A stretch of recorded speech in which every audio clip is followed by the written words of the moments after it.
Chris Bears on the flight. Let me go tune in to Keek on the mic. He gon' make sure we get our news and highlights. When you get on YouTube, you better hit the like. Ryan Poles and the Chicago Bears have a really good problem on their hands as they begin to trim down the roster to their top 53.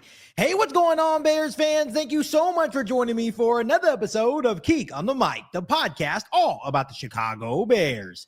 As always, if you're new to the channel, make sure you hit that subscribe button and the notification to catch all Bears content right here on the podcast. First and foremost, Bears fans, happy Sunday to every single one of you guys. I hope you guys are having a really good weekend. Ryan Poles and the Chicago Bears are going to be busy for the next couple of days as they begin trimming down their roster to their top 53 guys. NFL teams, including the Chicago Bears, must finalize their rosters by Tuesday, August 26th by 4 p.m. Eastern time. So now Ryan Poles, Ben Johnson, and the Bears organization are dealt with the very tough task to, let a bunch of players go that have been working their asses off this preseason. We saw a lot of good things from a lot of good young players and, guys that probably should make the roster, but, in the nature of the NFL, things don't always go that way. The Chicago Bears have already made a flurry of moves as they begin to trim that roster to 53 today. First and foremost, they have placed defensive back Terrell Smith on injured reserve. We've talked a bit about that last week. That's sucks that he's going to be out, but wishing him nothing but a speedy recovery. And then Ryan Poles and the Chicago Bears have waived the following players, including linebacker Swayze Bozeman, offensive lineman Chris Glazer, tight end Thomas Gordon, defensive back Mark Perry, wide receiver Samori Toure, and defensive back Jeremiah Walker. And there's obviously going to be more to come over the last couple of days. And obviously this is a very weird time in the National Football League. It definitely sucks to see some of these guys' dreams kind of fade away, but this is also an opportunity for the Chicago Bears to maybe pick up some other guys from different NFL organizations when they start trimming down their rosters as well. And the Chicago Bears definitely have some areas of need on this roster as they prepare for that week 1 matchup against the Minnesota Vikings. And there's one thing that I kind of want to get off my chest because, every single year, for every NFL team, especially the Chicago Bears, there's that one player that just kind of shines throughout training camp and the preseason games. And you're sitting here as a Bears fan saying, hey, that player needs to make the 53-man roster. And that guy for me this year is wide receiver Jade Walker. And I personally feel that he has done enough to make this 53-man roster for the Chicago Bears. The undrafted free agent out of Texas A&M has been electric for the Chicago Bears this preseason. He's totaled 8 catches for 98 yards and 2 receiving touchdowns.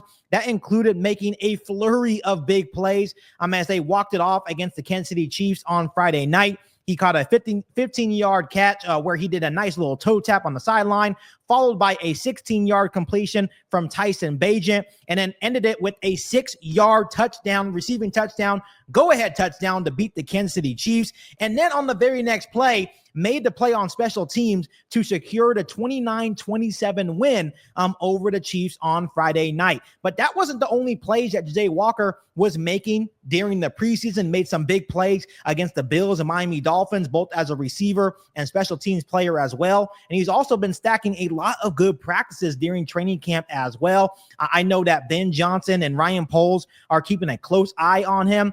And once again, we've seen players like this before. Guys like Rodney Adams a couple of years ago did the same thing in Chicago Bears training camp. He ended up not making the 53-man roster. But I think Jade Walker has made quite an impression on Ben Johnson, on Ryan Poles, and the Chicago Bears organization. And now the Bears are in a very good situation because when you look at the outlook of the wide receiver room, it's a loaded room. You have DJ Moore, Rome Odunze, Luther Burden, OZ, and Devin Duvernay. Those are the 5 guys I think are instantly going to make the 53-man roster in the wide receiver room. But then when you look at that 6th and final spot, you have guys like Tyler Scott and Jade Walker. And in my personal opinion, and what I've been hearing out of training camp and the games that I've watched during preseason, I just feel that Jade Walker has made more of an impression than Tyler Scott. And then obviously Tyler Scott has been here for the last couple of years and really hasn't been able to string things together on the Chicago Bears football team. So I think he's been given more than enough time and opportunity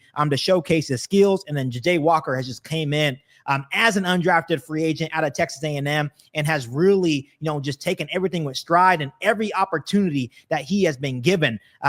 He has definitely showcased the skills and what he can actually be for the Chicago Bears roster. Does it actually translate on game day? Maybe not as a receiver right away, but I think he can make an instant impact as a special teamer on this Chicago Bears 53-man roster. So at the end of the day, I do personally feel that if they choose to waive Jade Walker, I don't think they're going to be able to get him back on the practice squad. I feel that he has been that electric, showcasing what he can do. I think another team will swoop him up, and I think you have a really good opportunity to make a roster elsewhere. So hopefully Ryan Poles and Ben Johnson give Jade Walker a chance on the 53-man roster for the Chicago Bears, because he has definitely left a lasting impression to me as a Chicago Bears fan. So Bears fans, let me know down below in the comment section what player that is basically on a fringe roster spot or possibly being cut that you want to see Ryan Poles and the Chicago Bears keep on this 53-man roster. And before I let you guys go, there's another thing that I want to get off my chest on today's episode of Keek on the Mic. There was one move that Ryan Poles made this offseason, and it was really a big free agency signing for the Chicago Bears that I feel that may haunt them down the road. And that was the signing of Dayo Odeyingbo. And once again, I'm not trying to panic because I understand it. It's preseason, and, the starters not really getting that much reps, and they're running just a basic vanilla defense during preseason. But Dayo Odeyingbo really hasn't showcased anything in practice either. We talked about against the Kansas City Chiefs where him and Montez Sweat weren't really generating a lot of pressure on Patrick Mahomes. And to me, it's just one of those underwhelming signings so far. I mean, that's kind of concerning me. You paid a guy $48 million to come here and be a true running mate for Montez Sweat. But when I'm looking at the performances of practice in the preseason game, Dayo Odeyingbo is not really instilling a lot of confidence personally for me as a Bears fan. So just like I mentioned the other day on Keek on the Mic, I think Ryan Poles and the Chicago Bears seriously need to add one more edge rusher to the roster to make me hopefully feel a little bit better about that Dayo Odeyingbo signing, because I personally don't think he can get it done consistently or be a double-digit sack guy. I understand that, in Ryan Poles' point of view, they feel like a guy like Dayo has a high upside still, but the most sacks he has had was back in 2023 with 8 sacks, and then in 2024, he only had 3.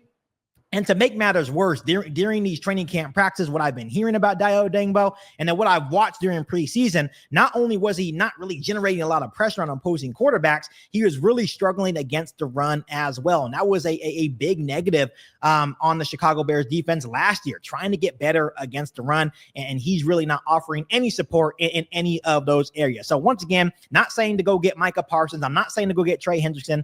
Go get a Sedarius Smith, a guy that, has been effective everywhere that he has been. Give Montez Sweat, I guess, a true running mate. But I think even at this point, there are some concerns about Montez Sweat. So maybe, me trying to not panic so much until, we actually have a game plan. And once again, just trying to trust Dennis Allen as a defensive coordinator that he's going to put these guys in a position to succeed. But to me, when you're not able to win consistently with your front four, that's when bad things happen. That's when you put a lot of pressure on your linebackers. That's when you put a lot of pressure on your secondary.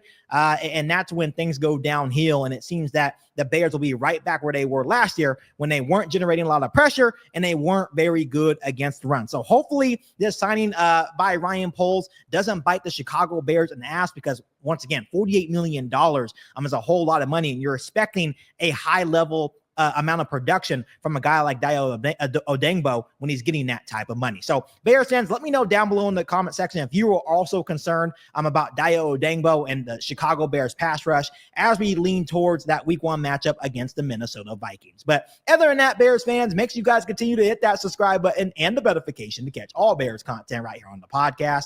Make sure you follow me on all my social media platforms, and make sure you share this episode of Keek on the Mic with every single Bears that you know. But other than that, be back for our all-new Bears podcast right here on Keek on the Mic. Thanks, guys, and as always, bear down. You ain't bout it, you ain't bout it, you ain't Keek on the Mic. You ain't bout it, you ain't bout it, you ain't Keek on the Mic. You can go and subscribe, because I be on it right. You ain't bout it, you ain't bout it, you ain't Keek on the Mic.